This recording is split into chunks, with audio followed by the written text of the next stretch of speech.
From the starting grid to the boardroom, you are listening to the Auto Brief News.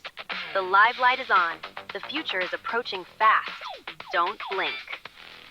Welcome to the Auto Brief News. I'm Amber Light, your resident telemetry obsessive and digital architect. And I'm Jim Khana. Keep the shiny side up, mate.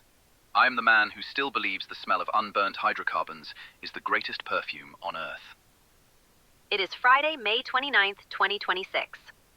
Fridays are for taking a granular look at the machines actively reshaping the automotive landscape. And today is a monumental day. We are looking at a car that fundamentally alters the trajectory of the most emotive brand on the planet. The Maranello Marc has finally unveiled its next-generation sports car, the fully electric Ferrari Luce. May 25th. Exactly 79 years to the day after Franco Cortese won the Gran Premio di Roma in the Ferrari 125S, Maranello's first victory. And they chose that exact anniversary to unveil a car with no spark plugs, no exhaust valves, and no V12.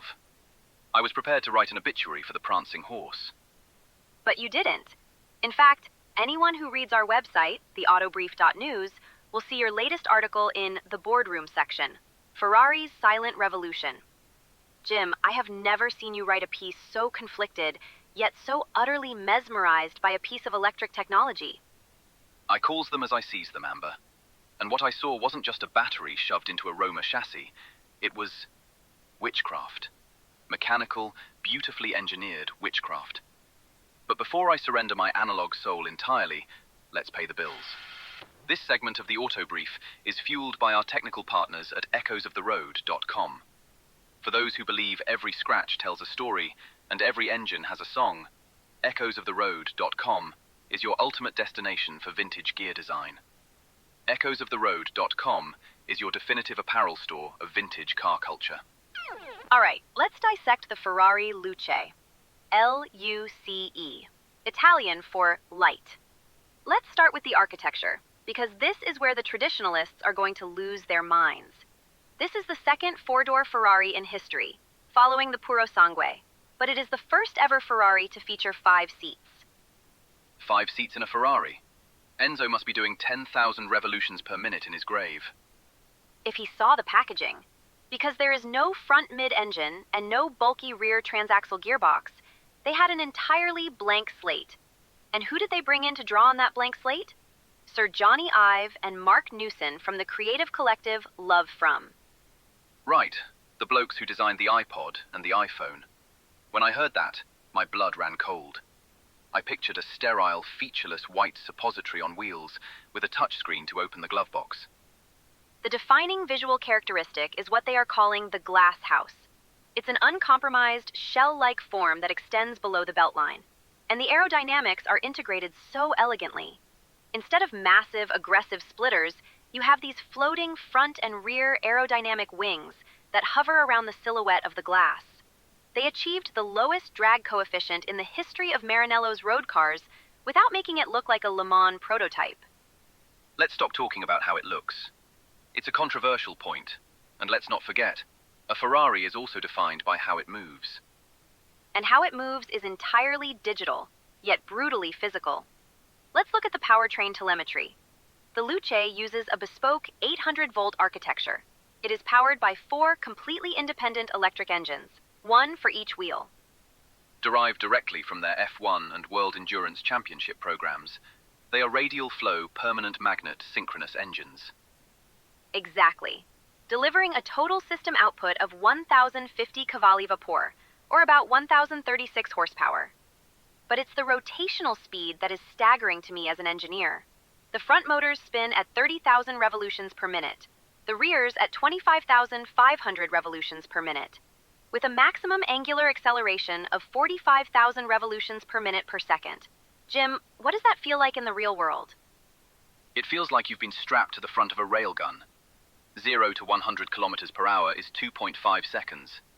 0 to 200 kilometers per hour in 6.8 seconds. Top speed over 310 kilometers per hour.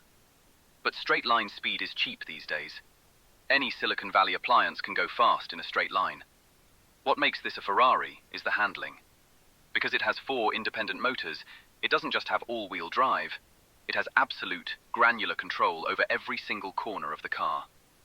Ferrari calls it the Vehicle Control Unit, or VCU. It makes its debut on the Luce. It manages a 3-line network, 800 volts for the engines, 48 volts for the active suspension, and 12 volts for the auxiliaries. It updates actuation targets 200 times per second. It coordinates with the new Side Slip Control X. So when you turn into a corner, Jim, what is the car actually doing? It's doing things a mechanical differential could only dream of. They have a system called Flow, Ferrari Lateral Optimization Wheel Torque. When you exit a corner, it perfectly manages the rear torque differential to maximize traction, while the front motors actively correct understeer or oversteer. You point the wheel, and the car bends the laws of physics to get you there. It's a 2,260 kilogram car. It weighs as much as a small moon. But because the 122 kilowatt-hour battery is integrated into the floor pan, the center of gravity is 95 millimeters lower than the Puro Sangue. It handles like a car that weighs 400 kilos less. And let's talk about that battery, because it's not just dead weight. It's a structural element. The chassis consists of hollow castings, extrusions, and aluminum sheets. They completely eliminated steel to save weight. The battery housing increases bending rigidity by 25% and torsional rigidity by 35%. It's highly optimized, and with a peak discharge power of 830 kilowatts, it can take a 350 kilowatt fast charge, giving you 70 kilowatt hours of juice in just 20 minutes. Total range is a highly respectable 530 kilometers. All right, enough with the battery chemistry. Let's talk about the elephant in the room. The soul of a Ferrari has always been its sound. The howl of a naturally aspirated V12 echoing off the walls of an Italian tunnel. I was terrified they were going to pump some fake, synthesized spaceship noise through the speakers, like everyone else is doing. Or worse, play a recorded V12 MP3 file. But they didn't. They took a completely different approach. They adhered to a strict philosophy. The sound must be authentic and functional. It has to be rooted in the mechanics. This is the part that won me over. This is the genius. They installed a precision accelerometer inside the rear axle housing. It physically captures the living vibrations of the rotating components, the gears, the electric machines, the actual mechanical friction. It acquires this vibration in real time, processes it through a patented filtering system, and amplifies it into the cabin. Like an electric guitar. An electric guitar doesn't make much sound until the pickup captures the vibration of the metal strings and runs it through an amplifier. Exactly. It's not generated. It's taken directly from the source. When you put the E-Manatino into performance mode, the sound scales with the speed and the torque delivery. You hear the micro-harmonics of the physical drivetrain. It's mechanical. It's raw. It's a completely new harmonic blend, but it is undeniably rooted in the physics of rotating machinery. It's not an MP3. It's the sound of the car actually working. That, Amber, is mechanical sympathy translated for the digital age. I find it incredibly elegant, and the way you interact with the car mirrors that blend of analog and digital. Let's step inside the cabin. Even though Jony Ive was involved, they did not just slap an iPad on the dashboard and call it a day. Thank the motoring gods. The interface is a masterclass in haptics.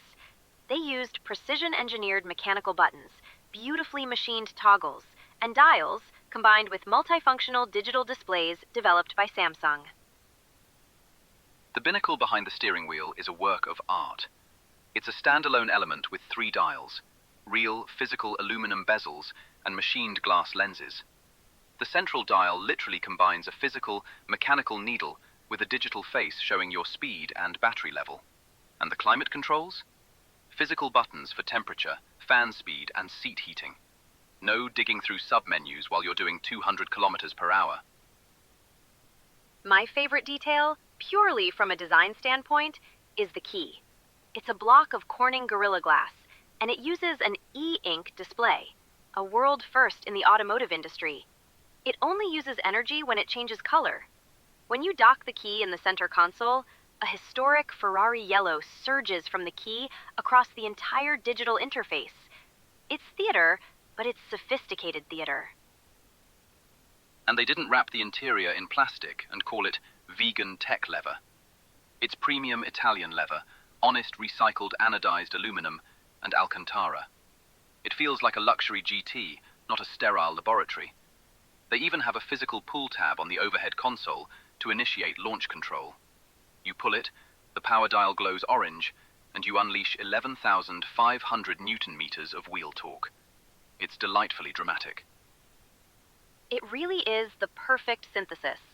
The driver manages all this through the iconic 5-position Manettino on the steering wheel for dynamics, and a new 3-position E-Manettino to manage energy, range, and regeneration. Speaking of regeneration, you can adjust the engine braking using the left-hand paddle, and actually increase torque using the right-hand paddle.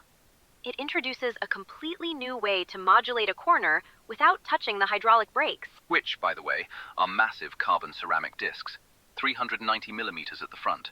Because when a 2.2-ton missile is doing 300 kilometers per hour, you need real friction to stop it. All right, before Jim starts calculating braking distances in his head, it's time for our social media segment. Oh, here we go. This is the What's in the Glove Box poll.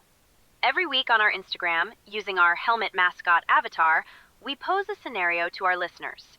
This week, you've just picked up your Azzurro La Plata blue Ferrari Luce in Maranello. You are blasting down the Autostrada del Sole towards Rome. The authentic, amplified sound of the electric motors is howling like a turbine in performance mode. What 1970s cassette tape is in the glove box? Well, since Ferrari went through the trouble of creating the Ferrari Audio Signature with a 21-speaker, 3,000-watt system, you can't play garbage. The only correct answer is Led Zeppelin's Immigrant Song.